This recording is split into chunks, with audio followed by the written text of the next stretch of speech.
Assalamu alaikum, welcome and karibuni to Aroma of Zanzibar's kitchen. Today we are making clam chowder.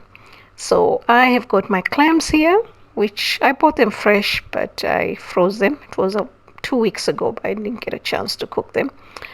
So I'm using about 300 grams of clams that I washed them and soaked them in water. I would need the juice later.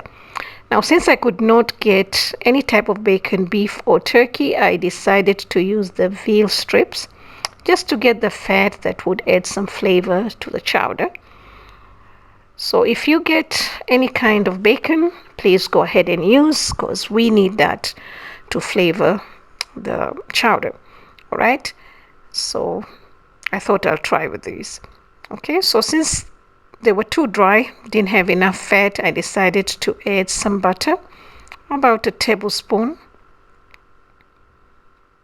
And so I'm gonna cook these until they're nice and crispy and also, a beautiful color. So that will take about 2 to 3 minutes. Now, if you do not wish to use any type of bacon, please, you don't have to. Like I mentioned, I'm just building flavors into this chowder. All right. So once they're done, we're just going to remove them and keep them aside. And since I did not have enough fat, I went ahead and added some butter. But if you do use bacon, then you may not need to use any other fat. All right. Then I added about a quarter cup of yellow onion that has been diced. Gonna saute this. I'm just trying to get a little bit of caramelization just to add some flavor. If you do not want that, you can always add all the vegetables together, which is celery and carrots, and all of them are the same quantity, a quarter cup of each. All right, so we're just gonna saute this for a couple of minutes and then add the garlic, about 3 cloves of garlic that have been chopped, and some thyme. If you have fresh thyme, that's good. Mine was fresh and frozen, so not dry. About 1 teaspoon. And we're just gonna saute that as well before we add the flour, which is 2 tablespoons of all-purpose flour. This is to thicken the soup. All right, so we're gonna mix this well and combine.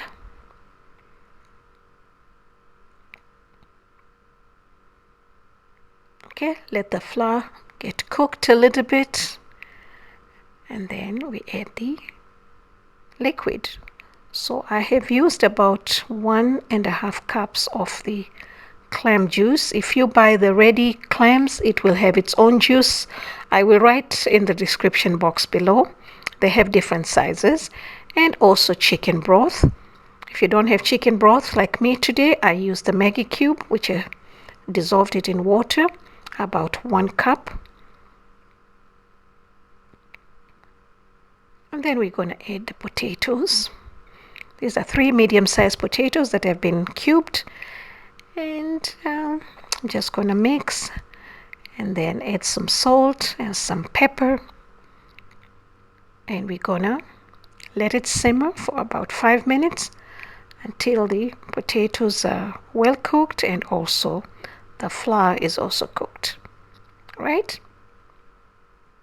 Very simple soup, but very, very rich and very filling and perfect for this weather. All right? So just cover it and reduce the heat. So after 5 minutes, our potatoes should be ready. Now for the soup, I am using, instead of the cream, the original one, I'm using coconut cream and coconut milk. It's a substitute and also a different taste. So I added the clams now. They would need about 3 to 4 minutes to cook. And just mix it well. So if you're a vegetarian, this is a soup for you. All right? Or lactose intolerant, then you can use this. Okay, so I'm using 1 can of coconut milk and half a can of coconut cream. I didn't want it to be too creamy. I want it to be just enough. All right, so I'm just gonna mix it well, and now we're gonna let it cook for about 3 to 4 minutes until the coconut cream is also cooked. Okay, we don't want to taste the rawness of the coconut. It's not bad, but this is a soup. All right. Okay, so I just added a little bit of extra black pepper. You can use white pepper if you wish. And yeah, our soup is ready. And if you want to know that it's ready, you're just gonna run your finger at the back of the spoon, and you see you get a nice clear line without it running all over the place. And we are ready to serve our creamy clam chowder. Thank you so much for watching. For more recipes, please visit me at Rome of Zanzibar. You'll find all the measurements and ingredients in the description box below. Thank you.